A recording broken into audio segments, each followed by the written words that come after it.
Hey y'all, I know it's been a while, but today I'm coming out of hiding to discuss why I quit social media for 6 months and how it helped me reclaim my life. This is a perfect video for you if you know some things didn't go the way you wanted them to go in 2023 and you are very clear that you need to see a change in 2024 and you want things to look different. This is going to be the perfect video for you. I'm going to be sharing the 5 major takeaways that I saw from taking a business and social media sabbatical. And I'm just going to get right into it.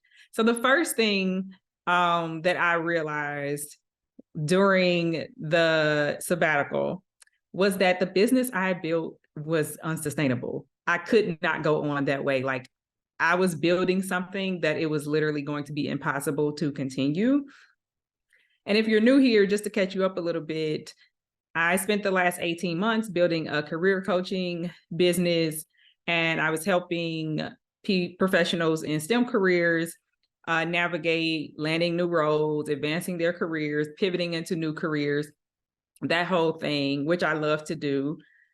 But I had set some really lofty goals. And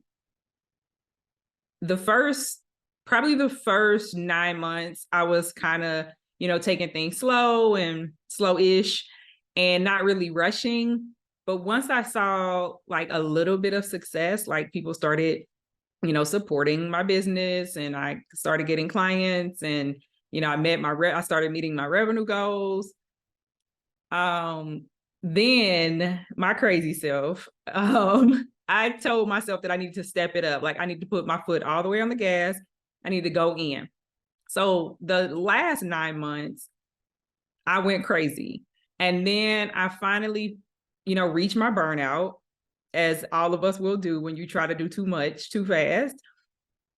I started to realize that the time it was going to take to do all of the things, managing social media, running a YouTube channel, starting a podcast, coaching people, hosting sessions, doing corporate speaking engagements, the time and the money that it was taking me to accomplish all those things, it just started not to seem worth it.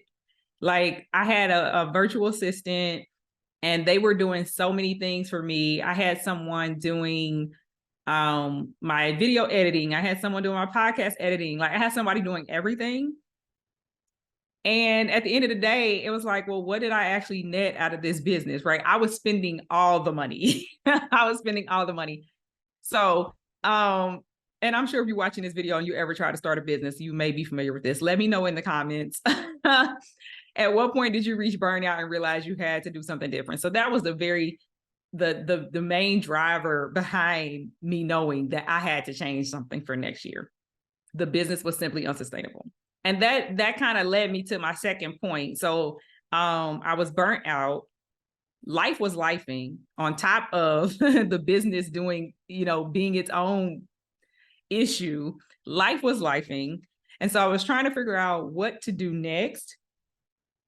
And I realized I'm waking up every day. I'm scrolling LinkedIn. I'm checking on Instagram. This is a distraction. It was just too much all the time, too much stimulation. And I'm like, how am I supposed to figure out what I want to do next if I'm constantly soaking in and taking in everybody else's perspective, everybody else's opinion?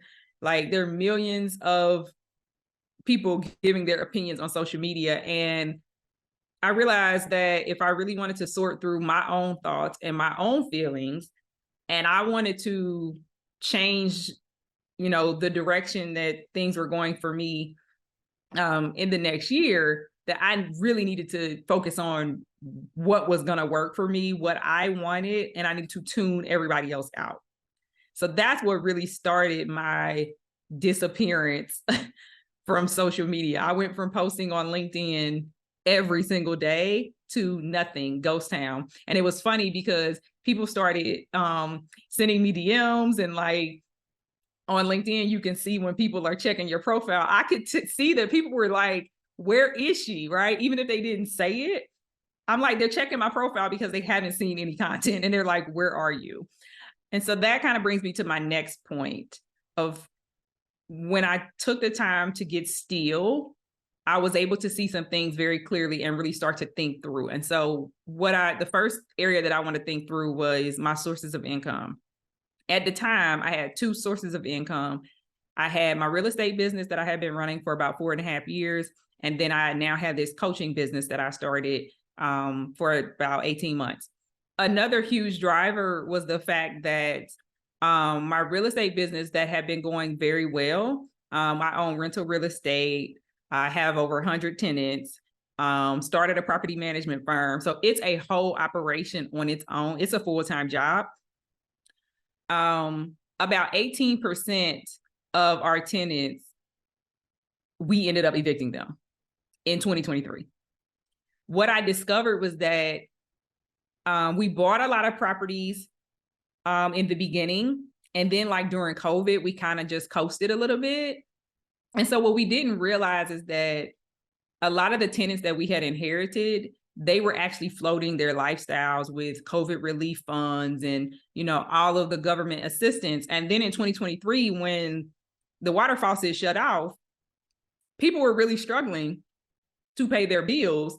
And in addition to that, now, inflation is crazy and there's uncertainty in the economy and people are losing jobs.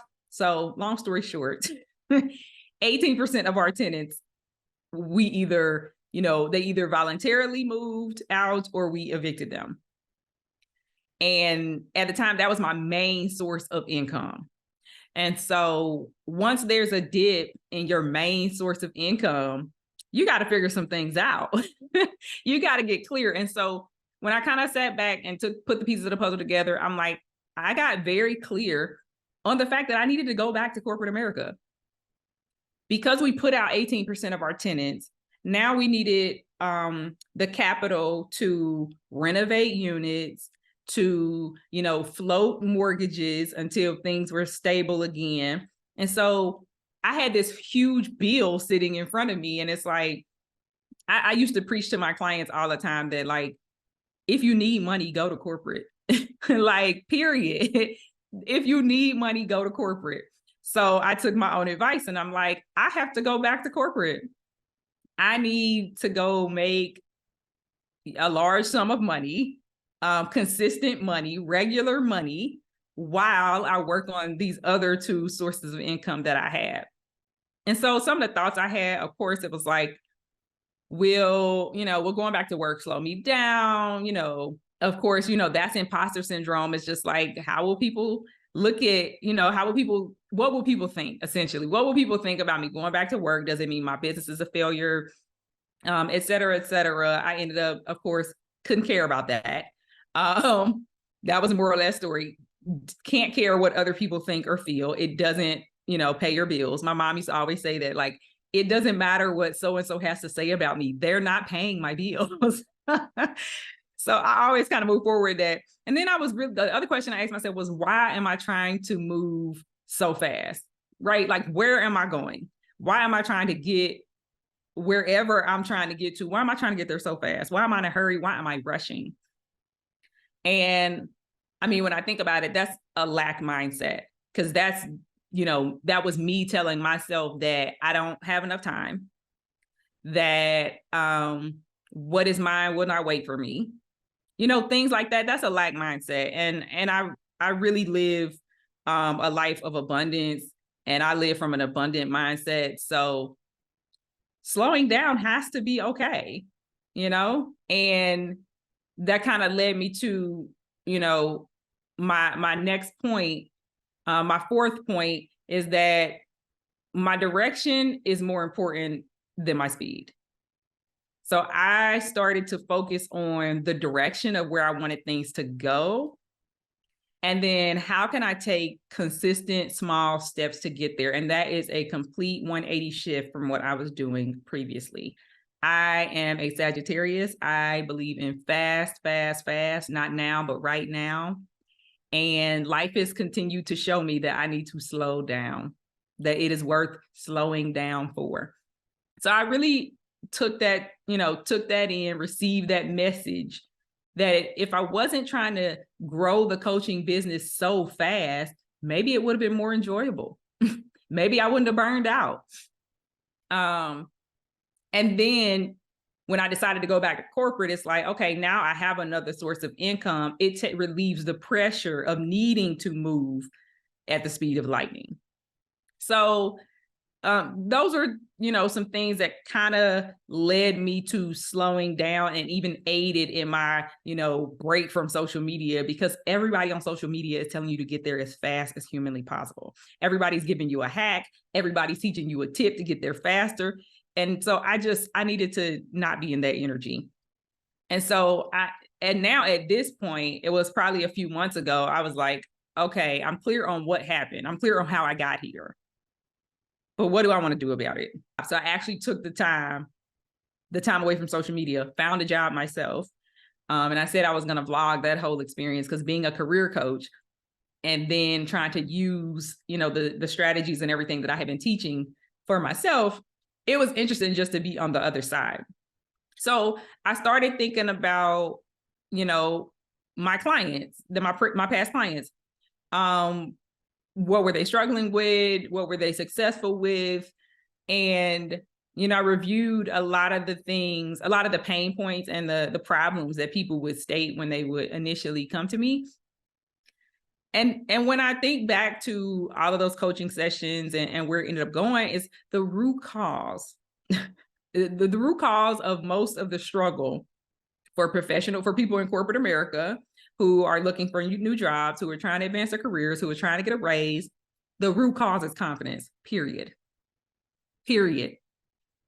Because when I was in my own job search and I was doing, the exact same thing I had told some of my clients to do, and some of them were successful and some weren't, I'm like, I'm telling them what worked for me and my confidence level. But what I realize is that if you don't have a healthy confidence level, it doesn't matter if I tell you every single step to get there. You're either A, not going to take them because you lack the confidence to take action. You B, are going to fumble it, not know what to say, not be authentic, not be yourself.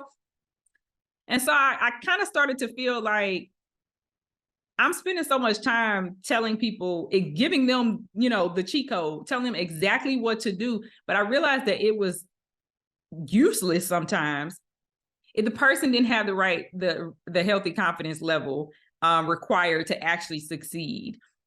That this kind of brings me to my next point, my fifth and final point. I'm like, what am I going to do with this information? I've already gone through, 5 other things that I realized and I was able to uncover that were, going to help me reclaim my life. And so I just, watch my YouTubes, listen to my podcast, still in the business, soaking in business types of information, just on walks and things like that. No mindless scrolling. But if I went for a walk, I could listen to something on YouTube or a podcast. And so I felt that I still had the desire to coach. I still had the desire to mentor and be in community, but I knew it had to look different. I wanted it to feel different. It had to be happening in a different capacity. And so I sat with that for months. And while I was, not actively posting, I started going back on to, LinkedIn. I'm still not on Instagram, but I started going back on LinkedIn because I'm like, what's in these streets, right? I haven't been around. What's going on? And I mean, a lot of the content just rubbed me the wrong way. I'm like, I know my timeline is not this trash, but a lot of the content just rubbed me the wrong way. It was a lot of people acting as experts. It was annoying. And I'm like, I don't want to be one of those people anymore. What I don't like is that people are positioning themselves as experts because some business coach or somebody on YouTube has told them that you have to be an expert for somebody to buy your services, to buy whatever you're selling. But after a while, like as a user, like when you step back and you're no longer the promoter and you're being promoted to, it's too much. It's too much. It was not enjoyable. And so I'm like, if I'm going to dip my toe back into coaching and back into social media in some way, like I don't want to be one of those people. And plus, it got boring. I'm like, here comes somebody else telling us the tips, telling us the this, telling us the that. I was just ready for something new. And then as a coach, it just kind of got uninteresting. I'm like, being the expert all the time, it's not fun. It loses its interest very fast because you're constantly a teacher. You're constantly showing up for the class, giving so much of yourself. And I'm like, I really want to be in a community. I really want to work with my community. And so that means I have to change the problem that I'm helping people solve. It has to be a problem that I'm currently having, that I will have, ongoing. So that while, we're in workshops and we're, in the different things, that it's a two-way street. And that, I'm giving and the community is also giving, and that, all of our cups can be filled. But it was too exhausting to constantly fill other people's cups. In my next episode, I'll be sharing my 2024 direction, what I'm pivoting to, how I'm rebranding my business, what social media is going to look like for me. And I really hope that something I shared today will help bring clarity and direction to your career and money goals. And I can't wait to reveal what's next for me. Bye, guys.